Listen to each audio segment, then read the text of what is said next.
The transfer portal is just wild today. Tyler Buckner's in the transfer portal. I wanted to start with him because that's the most talked about name today. I think most of you know who that is. If you don't, that's a former high four-star caliber quarterback, and he was at Notre Dame, and he was dealing with Sam Hartman this spring. You know, they competed back and forth. Pretty spirited competition. Looks like Sam Hartman, the Wake Forest transfer, is going to end up starting at Notre Dame. So Butner's in the portal today, and this was not expected. And so immediately, because his former offensive coordinator is Tommy Rees, who's at Alabama now, and because there had been some Tyler Van Dyke rumblings about maybe transferring to Alabama, which I didn't put a lot of stock in, frankly. Oh, there's that frankly word. Since all that was going on, a lot of people said, oh, it just seems natural. Butner's going to transfer to Alabama, right? And I started to reach out to a few people, but mainly applied my common sense to this and said, there are several places in the SEC that would make more sense for Tyler Buckner to transfer to than Alabama. And Auburn is absolutely one of them because I've seen it floated around. Now, there may be one more, maybe over in the other side of the SEC that would make a lot more sense. And now we get word that he is scheduled to make a visit to Alabama. And he's also got that do not contact tag reportedly next to his name in the portal. Now, for those of you unfamiliar with how the portal works, when you have do not contact next to your name, that means don't call me. It's absolutely what it sounds like. And what it's code for is I already know where I'm going. I don't need anybody to recruit me. Thanks, but no thanks. So you start to do the math. His former OC is there. He's visiting there, scheduled it the same day as he hits the portal. Do not contact.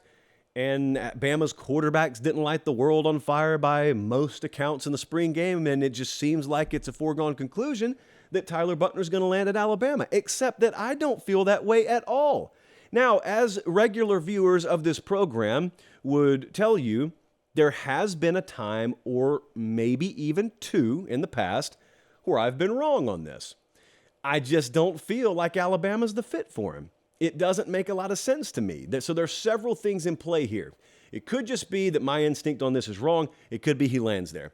It could also be that visiting Alabama serves many purposes. Purpi, if you will, the plural of purpose, of course. Don't let him teach you otherwise, kids. It could be that there's another landing spot out there that you want to keep quiet, and so you're using Alabama to, be the big elephant in the room, quite literally. And then all of a sudden you randomly land at like TCU or somewhere like that. It could be that you just want to go meet with your former OC. It could be that you want to sit down and have an honest heart-to-heart with Tommy Rees, maybe Nick Saban. Maybe you want to go there and see if you can work your way into an offer, because we don't even know if he's got an offer on the table from Alabama. Anyway, this is going to be pretty wild to watch over the next fill in the blank, 24 hours, 36 hours, 48 hours, we'll see.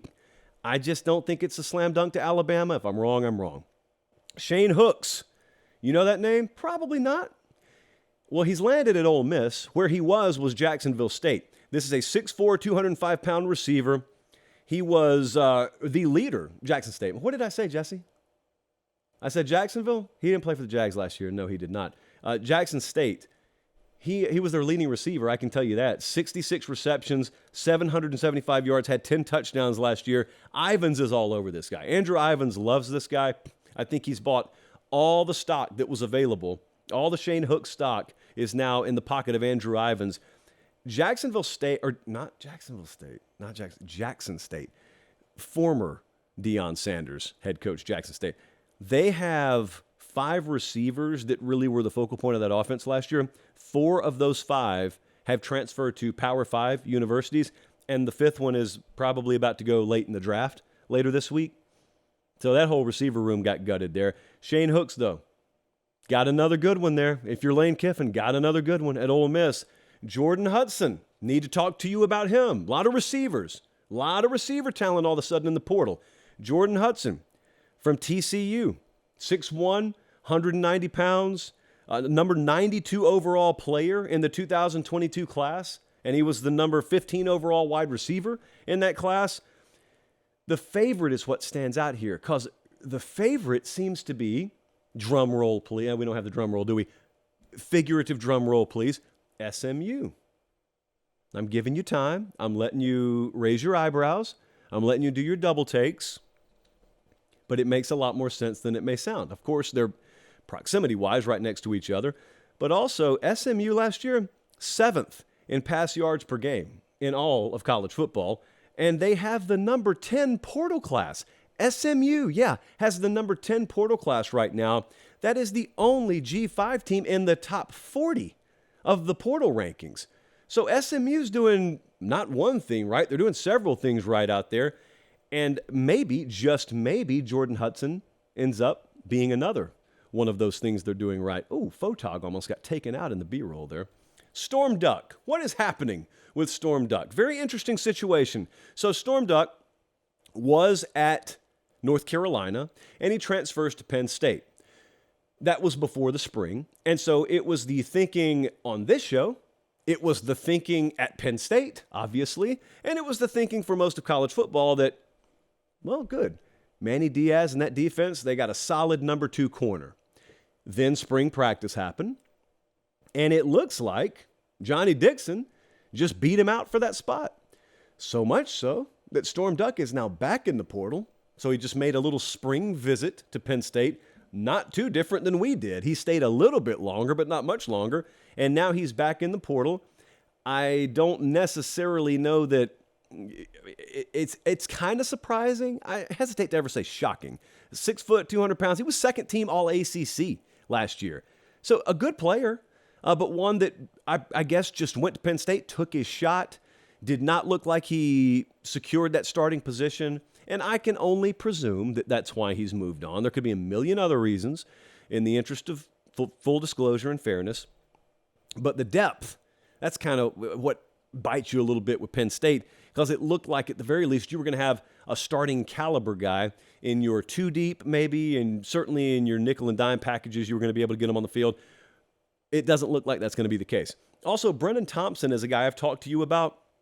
That was one of those 2 receivers, speedster receivers that were in the portal from Texas. Well, he found a landing spot. He's headed to Oklahoma. Yeah, you heard me right. That's just, you got to get used to it. I know it's cringeworthy for a lot of you. It's a foreign concept to see guys go Georgia to Florida, the Brenton Cox protocol. Or in this case, Texas to Oklahoma, the Brennan Thompson protocol. But that's where we are. 10-18, 100-meter guy. Very, very fast. 5'10", 165 pounds. He was a top 150 guy in 2022.